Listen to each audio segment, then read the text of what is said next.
बिस्मिल्लाहिर्रहमानिर्रहीम। अस्सलामु अलैकुम वरहमतुल्लाहि वबरकातुहू। यूएई और इसराइल डील के पीछे मजीद पर्दे खुलते जा रहे हैं और हालिया डील के बाद फॉरेन पॉलिसी ने इंकिशाफ करते हुए कहा है कि इसराइल मिडल ईस्ट में तेल की मार्केट कैप्चर करने का प्लान बना चुका है। यानी इसराइल अपने आप को उसी तरह की हैसियत मिडल ईस्ट में दिलवाना चाहता है जो सीपेक की हैसियत चीन के नज़दीक है। मज़ीद तफसीलात में जाने से पहले असलियत टीवी को सब्सक्राइब करते हुए बेल आइकन पर क्लिक करें ताकि हर आने वाली वीडियो का नोटिफिकेशन आपको बर वक्त मिल सके।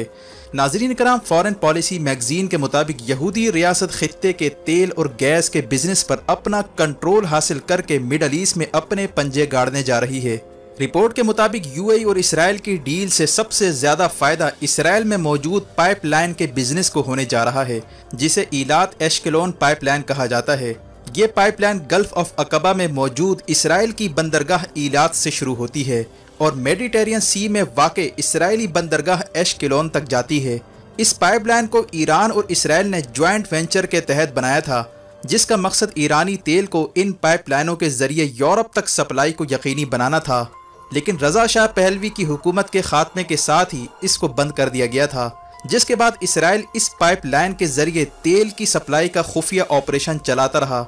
जबकि अरब इसराइल जंग के बाद अरब ममालिक की जानिब से इसराइल का बाइकआउट किए जाने के बाद इसराइल को पाइपलाइन के थ्रू तेल सप्लाई करने में काफ़ी मुश्किलात दरपेश रहती थीं, जिसके नतीजे में इसकी आमदनी पर भी काफ़ी ज़रब लगती थी। इसराइल की यूएई के साथ डील के बाद कोशिश है कि अरब ममालिक यूएई की पैरवी करते हुए इसराइल के बाइकआउट का खात्मा करें ताकि इसराइल अरबों के साथ तेल की सप्लाई का बड़ा मुआहदा करने में कामयाब हो जाए और मिस्र में वाक़ई सुइज ऑफ कनाल की बजाय मिडल ईस्ट के ममालिक अपना तेल इसराइल की पाइपलाइन के थ्रू एक्सपोर्ट करने लगें। रिपोर्ट के मुताबिक यूएई डील के बाद इसराइल तवानाई के बिजनेस और पेट्रोलियम की सियासत पर अपना कंट्रोल हासिल करना चाहता है। वाज़ेह है कि इससे पहले ये भी बताया गया था कि इंडिया और इसराइल अरब ममालिक के साथ मिलकर ट्रांस अरबियन कॉरिडोर पर भी काम कर रहे हैं और ये कॉरिडोर मिडल ईस्ट ममालिक से होता हुआ इसराइल तक जाएगा,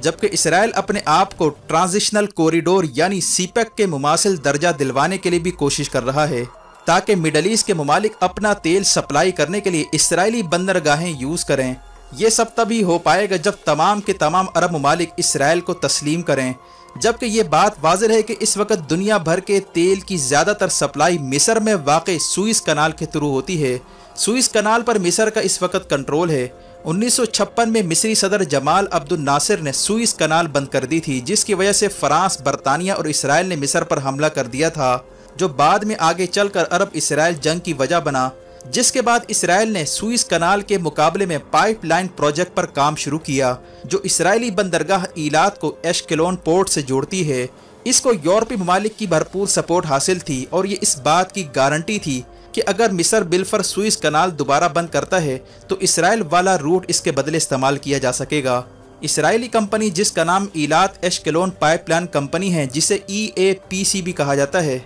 ये इसराइली गवर्नमेंट के मातहत अंडर कवर रहकर काम करती रही है और दुनिया भर के तेल की सप्लाई का खुफिया नेटवर्क भी चलाती रही है। इसने नाम बदल बदल कर मिडल ईस्ट में तेल की सप्लाई का काम भी जारी रखा, क्योंकि अरब इसराइल जंग के बाद अरबों की जानिब से इसराइल का तिजारती बाइकआउट किए जाने के बाद इसराइल को ये मसला दरपेश था कि जो बहरी जहाज़ इसराइल की बंदरगाहें यूज़ करता, उस जहाज़ पर खलीजी ममालिक की बंदरगाहों पर उतरने की पाबंदी होती, जिसके नतीजे में इसराइल की शिपिंग कंपनियों को नुकसान हो जाता। इस मसले के हल के लिए इसराइली कंपनी ने यह प्लान तरतीब दिया कि जो भी तेल का जहाज़ इसराइली बंदरगाह पर आता उसको दूसरे जहाज़ पर शिफ्ट कर दिया जाता और उस जहाज़ का कलर चेंज करके उसे रवाना कर दिया जाता। जबकि इसमें यह भी मसला दरपेश था कि बहरी जहाज़ तब्दील करने और इन पर नया रंग करने की सूरत में शिपिंग की कॉस्ट भी बढ़ जाती, जो सुइस कनाल के मुकाबले में ज़्यादा महंगी साबित होती। इसीलिए अरब इसराइल डील के बाद इसराइल इस वक्त पूरी तरह कोशिश कर रहा है कि वो तिजारती बाइकआउट ख़त्म करवा कर अरब ममालिक के साथ अपनी तिजारत को ओपन करे और वो जहाज़ जो शनाख्त बदल बदल कर दुबई पोर्ट या मस्कत पोर्ट पर जाते, अब इसराइल के झंडों के साथ वहाँ पर लैंड करेंगे। इस तरह इन्हें जहाज़ भी नहीं बदलना पड़ेंगे और कॉस्ट भी कम आएगी, जबकि इसके नतीजे में इसराइल सुइस कनाल को भी कम्पीट कर सकेगा। जबकि सुइस कनाल की प्रॉब्लम यह है कि इस रास्ते से तेल से भरे सुपर टैंक नहीं गुजर सकते, बल्कि इन्हें दो जहाज़ों में डिवाइड करके सुइस कनाल से गुजरना पड़ता है, जबकि इसके मुकाबले में इसराइली बंदरगाहों पर सुपर टैंकर्स के जरिए तेल की सप्लाई की सहूलत भी मौजूद है और 42 इंच की पाइपलाइन के जरिए 2 मिलियन बैरल तेल इसराइल के थ्रू सप्लाई किया जा सकता है। यही वजह है कि मिस्र और इसराइल के दरमियान तेल की सप्लाई को लेकर एक नई लड़ाई शुरू हो सकती है, क्योंकि सुइस कनाल की मद में जो अरबों का टैक्स इकट्ठा होता है वो मिस्र का अहम तरीन जरिया आमदनी है। जबकि सुइस कनाल पर झगड़े के बायस मिस्र ने माजी में भी सनाफीर और तीरान पर कब्जा करके इसराइल का समंदरी रास्ता ब्लॉक कर दिया था। इसीलिए सऊदी अरब ने तीरान और सनाफीर नामी जजीरे का कंट्रोल एक मुआहदे के तहत मिस्र से हासिल कर लिया है, जिसे इसराइल की खुफिया मंजूरी भी शामिल है, ताकि मिस्र मुस्तकबिल में दोबारा इन जजीरों पर आकर इसराइल का बहरी रास्ता ना रोक पाए। जबकि सनाफीर और तीरान नामी जजीरे की हवालगी पर मिस्र में शदीद मुजाहरे भी हुए थे, क्योंकि यही आखिरी पत्ता था जिसके जरिए इसराइल पर मिस्र प्रेशर डाल सकता था। जबकि सकुतरा नामी जजीरा जो कि यमन के करीब वाक़ है, उस पर भी इस वक्त कंट्रोल हासिल करने का यही मकसद है कि वहाँ से गुजरने वाली शिपमेंट को कोई ख़तरा लाहिक ना हो और वहाँ से बैठकर हर गुजरती शिपमेंट पर नज़र रखी जा सके। जबकि मिस्र को स्ट्रेटेजिक जजीरे हवाले करने के बदले सऊदी अरब और यूएई की जानिब से काफ़ी इमदाद दी गई और अब मिस्र को तुर्की के खिलाफ एक टूल के तौर पर इस्तेमाल किया जा रहा है। जबकि पाकिस्तान के साथ खलीजी ममालिक की कशीदगी की एक बड़ी वजह यह भी थी कि पाकिस्तान ने इमदादी रकम के बदले तुर्की के खिलाफ खड़ा होने से इनकार किया था और पाकिस्तान की जानिब से पैगाम गया था कि वो कर्जा वापस करने को तैयार है, लेकिन तुर्की के खिलाफ कोई कदम नहीं उठाएगा। इसीलिए मिडल ईस्ट ममालिक पाकिस्तान की इस पॉलिसी पर खफा हैं, जबकि अरब ममालिक चीन की वजह से एक हद से ज़्यादा पाकिस्तान पर प्रेशर भी नहीं डाल पाए। इस सूरत हाल में अब पाकिस्तान की बजाय अरब ममालिक मिस्र के साथ मुआहदा करने जा रहे हैं, ताकि तुर्की अगर अरब ममालिक के खिलाफ कोई कार्रवाई करता है या अंदरूनी तौर पर बगावत की सूरत हाल पैदा होती है तो मिस्री फ़ौज को बुलवा कर इन्हें तैनात किया जा सकता है। इस पूरे खेल में इसराइल की मुजव्वज़ा पाइपलाइन यानी ट्रांस इसराइलियन कॉरिडोर और ट्रांस अरबियन कॉरिडोर अहम किरदार अदा करेंगे, जिसके तहत इसराइल की कोशिश है कि अरब ममालिक तेल की एक्सपोर्ट के हवाले से कुल्ली तौर पर इसराइल पर इन्हिसार करें और सुइस कनाल से गुजरने वाले तेल के जहाज़ों का कारोबार 17 से 20% तक इसराइल के पास चला जाए और इस तरह इसराइल मिडल ईस्ट के तेल का बड़ा सप्लायर बनने का ख्वाब देख रहा है।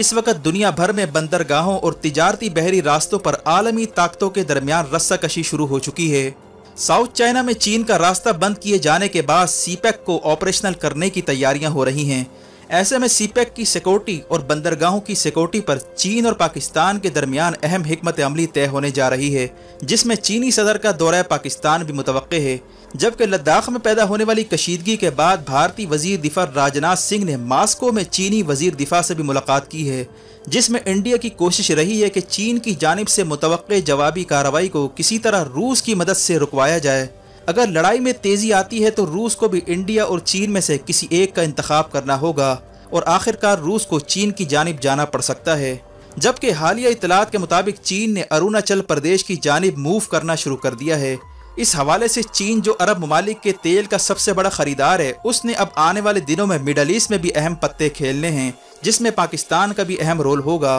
क्योंकि गवादर बंदरगाह ऑपरेशनल होते ही मिडल ईस्ट से लेकर साउथ चाइना सी तक एक बड़ी तब्दीली आने जा रही है, जिसके बाद खित्ते का माशी और सियासी तवाज़ुन भी पाकिस्तान के हक में जा सकता है। वीडियो देखने का शुक्रिया। अपना और गिरदोनवाह के लोगों का ख्याल रखें। फ़ी अमानिल्लाह।